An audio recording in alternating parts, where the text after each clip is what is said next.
Hello दोस्तों, आप सभी का स्वागत है आपके अपने YouTube channel study with Satendra में। दोस्तों, एडवांस मैथ की क्लास में हम आज बात करेंगे सर्कल के बारे में। ये हमारा यहाँ पे सर्कल का पार्ट नंबर 4 है। इसके पहले हमने पार्ट 1, पार्ट 2, पार्ट 3 को अच्छे से क्लियर कर दिया है, जिसमें हमने यहाँ पे आपको सर्कल से रिलेटेड थ्योरम्स के बनने वाले क्वेश्चन को सॉल्व कराया था। तो इस पार्ट 4 में हम यहाँ पे थ्योरम नंबर जो हमारी 5 होगी, इसके पहले हमने 4 थ्योरम को क्लियर कर लिया और उनसे बनने वाले सारे प्रश्नों को अच्छे से क्लियर कर लिया। तो आज हम थ्योरम नंबर 5 को डिस्कस करेंगे और इससे बनने वाले क्वेश्चन को भी यहाँ पे डिस्कस करेंगे। तो चलिए बिना देरी के वीडियो को स्टार्ट करते हैं। तो यहाँ पर जो हमारी आज की थ्योरम है, इसका नाम है 5 नंबर थ्योरम। तो इसमें क्या लिखा है तो इसको हम यहाँ पे बताते हैं। तो यहाँ पे लिखा है, यदि किसी, यहाँ पे एक वर्ड आपको जोड़ लेना है, चक्री। ठीक है, यहाँ पे क्या जोड़ना है, चक्री। यदि किसी चक्री चतुर्भुज की एक भुजा बढ़ा दी जाए तो इस प्रकार बना बाह्य कोण इसके अभिमुख अंतः कोण के बराबर होता है। तो ये कहने का मतलब है, कि एक चक्री चतुर्भुज, अब हमने आपको पहले के थ्योरम में चक्री चतुर्भुज बताया था कि जिसके चारों पॉइंट आपके वृत्त को छूते हों उसको खींचकर आपका एक वृत्त बनाया जाएगा, तो चक्री चतुर्भुज होगा। तो यहाँ पे देखिए ए बी सी डी, ये चारों वृत्त के पार्ट को छू रहे हैं, तो ये आपका चक्री चतुर्भुज होगा। अब इसमें बोला गया कि चक्री चतुर्भुज की एक भुजा को क्या किया जाए, बढ़ा दिया जाए। तो मान लेते हैं इस भुजा हमने ए बी को बढ़ाया, तो इसके द्वारा जो कोण बना है, जो बाह्य कोण बना है, कौन सा कोण बना है, बाह्य कोण। ये वाला जो बना है यहाँ पे लिखा है, इस प्रकार बना बाह्य कोण। कौन सा कोण लिखा है, बाह्य कोण जो लिखा है। तो बाह्य कोण जो होगा वो क्या होगा, अंतः कोण के बराबर होगा, यानी उसके अभिमुख, अभिमुख मतलब उसके सामने।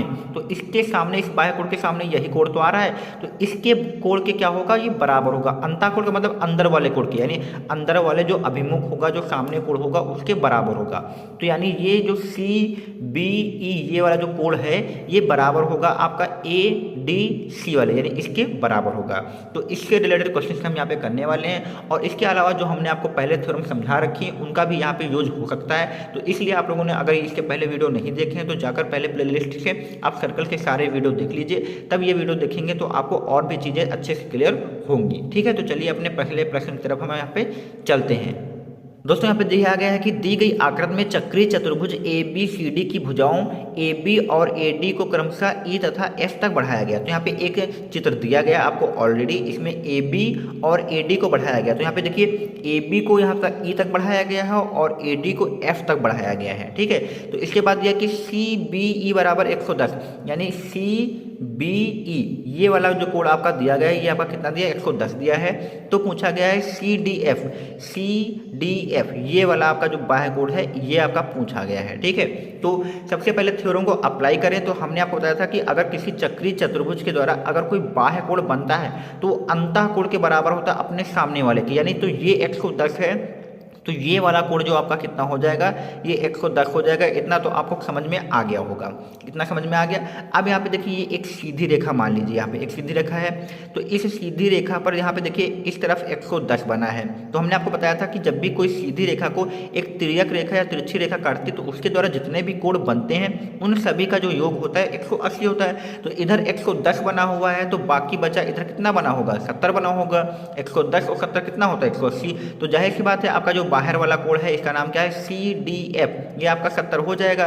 बिना इसको सॉल्व किए आप यहाँ पे कर भी सकते हैं। अगर आप फिर भी करना चाहें तो इस कोण को यहाँ पे क्या मान लीजिए, इस कोण को थोड़ी देर के लिए क्या मान लीजिए, एक्स मान लीजिए। तो यहाँ पे देखिए इस सीधी रेखा पर दो कोण बन रहे हैं, एक एक्स बन रहा है, एक कौन बन रहा है, 110। तो यहाँ पे हम क्या करेंगे, एक्स और 110 को जोड़ेंगे तो 180 आएगा, क्योंकि ये सीधी रेखा पे जितने भी कोण बनेंगे उन सबका ऐड 180 ही होगा। यहाँ पे जितने भी कोण बनेंगे, जितनी भी लाइनें खींचेंगे, सब 180 होंगे। तो यहाँ पे एक्स बराबर निकालेंगे तो 110 इधर माइनस हो जाएगा, तो आपका 70 आ जाएगा। और एक्स हमने इसको माना है, तो सी डी एफ आपका निकल कर 70 ही आएगा। तो जो आपका ऑप्शन नंबर ए होगा इसका सही हो जाएगा। तो क्लियर हो गया होगा क्वेश्चन यहाँ पे, बिल्कुल इजी क्वेश्चन था। आप लोगों को उम्मीद करता हूँ ये समझ में आ गया होगा। अगर क्वेश्चन समझ में आ गया है तो चलिए हम क्वेश्चन नंबर 2 को डिस्कस करते हैं। क्वेश्चन नंबर 2 में दिया कि दी गई आकृति में ओ वृत्त का केंद्र है। तो यहाँ पे देखिए ओ जो है आपका वृत्त का केंद्र हो जाएगा। ए ओ सी बराबर 100, तो ए ओ सी ये आपका 100 दिया हुआ है। भुजा ए बी को डी तक बढ़ाया गया, इस भुजा को ए बी को क्या किया गया है, डी तक बढ़ाया गया है। तब पूछा गया सी बी डी ज्ञात कीजिए, यानी ये वाला कोण आपको यहाँ पे ज्ञात करना है। अब इस क्वेश्चन को करने के लिए आप एक गलती मत करिएगा कि सोचिएगा कि ये जो बाह्य कोण है इसके बराबर होगा, क्योंकि हमने कहा था जो बाह्य कोण जो बनाया जाएगा वो चक्रीय चतुर्भुज में जो अभिमुख कोण होगा उसके बराबर होगा। ये आपका चतुर्भुज तो जरूर है, लेकिन ये चक्रीय चतुर्भुज नहीं, क्योंकि इसके A point B point, C point, यानी 3 पॉइंट तो आपके वृत्त पर हैं, चौथा पॉइंट आपका वृत्त पर नहीं है, तो ये चक्रीय चतुर्भुज नहीं है। तो ये जो कोण होगा वो चक्रीय चतुर्भुज वाले कोण के बराबर होगा, इसके बराबर नहीं करना है क्योंकि ये आपका केंद्र के अंदर यानी वृत्त के अंदर चौथा पॉइंट है। तो सबसे पहले हम क्या करेंगे, यहाँ पे एक कंस्ट्रक्शन करेंगे और एक चक्रीय चतुर्भुज बनाने की कोशिश करेंगे जिसका चौथा पॉइंट आपका कहाँ पर होगा, वृत्त पर होगा। तो यहाँ पर हम एक कंस्ट्रक्शन कर रहे हैं जहाँ पे इसको मान लेते हैं ये आपका क्या होगा, ई हो जाएगा। तो हमने ए बी सी ई एक चक्रीय चतुर्भुज बना लिया। अब देखिए यहाँ पे ये जो कोण होगा इसके अभिमुख यानी इसके बराबर हो जाएगा।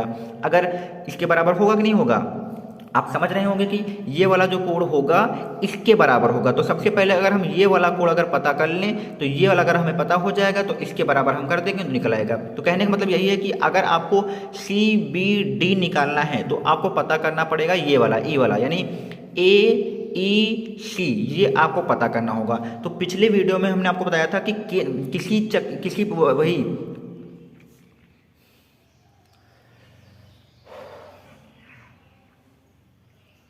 तो आपको हमने पहले वीडियो में बताया था कि किसी चाप द्वारा, यहाँ पे देखिए एक चाप कौन सा ले रहे हैं, यहाँ पे हम चाप ले रहे हैं एसी। एसी इस चाप द्वारा एक कोण कहाँ पर बन रहा है, केंद्र पर बना कोण है, और इसी चाप द्वारा एक कोण कहाँ पर बन रहा है, परिधि पर बना कोण है। तो हमने कहा था कि किसी चाप द्वारा केंद्र पर बना कोण जो होगा वो परिधि पर बनने कोण का दुगुना होगा, यानी ये दुगुना होना चाहिए, केंद्र वाला क्या होना चाहिए, दुगुना होना चाहिए। तो ये 100 है तो जाहिर सी बात ये कितना होगा आपका, ये आपका 50 ही होगा, तभी तो दुगुना होगा।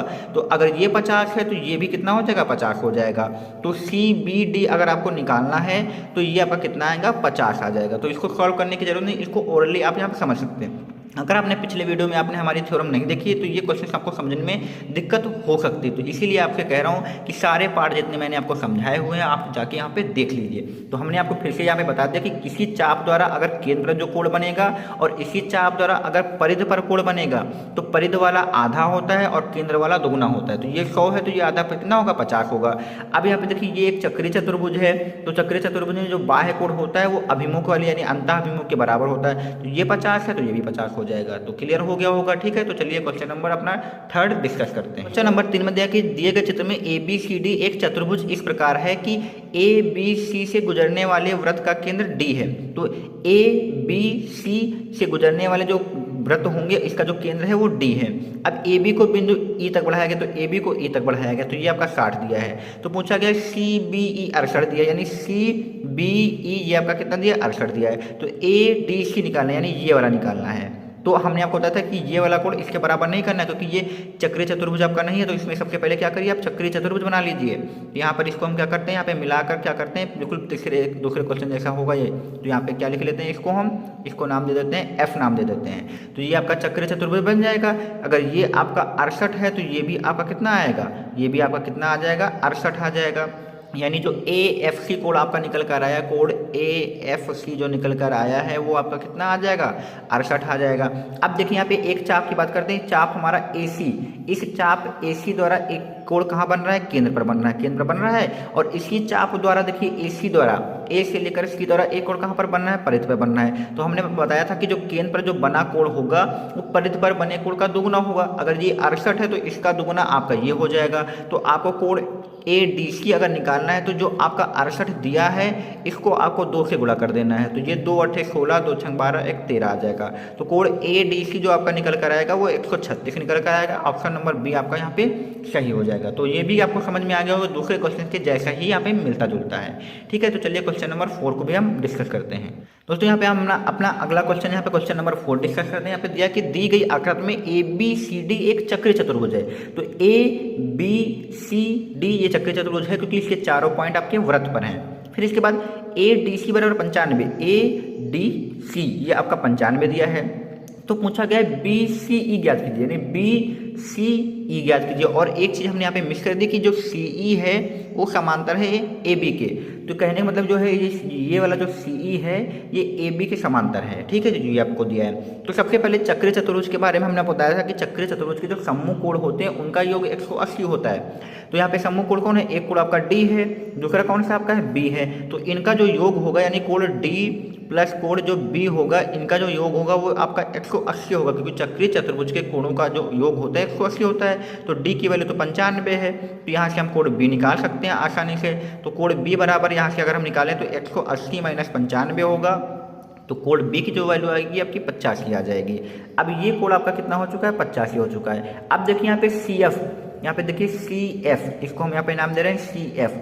दूसरी भुजा आपकी क्या है, ए बी, इसको नाम दे रहे हैं ए बी। ये आप जो आपकी जो भुजाएं हैं ये दोनों एक दूसरे को समांतर हैं और इनको क्या कर रहे हैं, सी से इसको मिला दें बी से, तो इनको एक तिरछी रेखा काट रही है। यहाँ पे देखिए सी एफ ए बी एक दूसरे को समांतर हैं और इसको एक तिर्यक रेखा काट रही है, तो इसके द्वारा क्या होते हैं, एकांतर कोणों का योग बनता है। यहाँ पे देखिए ये क्या कोण बनेंगे, एकांतर कोण बनेंगे। इसके बारे में भी हमने आपको ट्रायंगल में बता रखा था, जब दो समांतर रेखाओं को कोई तिरछी रेखा काटे तो उसके द्वारा यहाँ पर जो कोण बनेंगे ये आपके एकांतर कोण होंगे, यानी ये वाला कोण बराबर होगा। इसमें देखिए यहाँ पे ये आपकी ये सी एफ होगी और ये आपकी क्या हो गई, ए बी होगी। तो ये तिरछी रेखा काट रही है तो इधर वाला जो कोण होगा इधर वाले के बराबर होगा और यही हमें बताना है। तो ये 85 है तो ये भी 85 ही होगा। तो ये कहने का मतलब यही है कि बी सी ई जो आपका आएगा ये कितना आएगा, 85 है आएगा। तो कोण बी सी ई आपका कितना निकल कर आएगा, 85 निकल कर आ जाएगा। तो इसका जो राइट आंसर होगा वो आपका ए हो जाएगा। तो दोस्तों इसी के साथ हमने यहाँ पे इस वीडियो में जितने क्वेश्चन आपके बन सकते थे इस थ्योरम से क्लियर कर लिए हैं। तो उम्मीद करता हूँ आपको ये वीडियो पसंद आया होगा।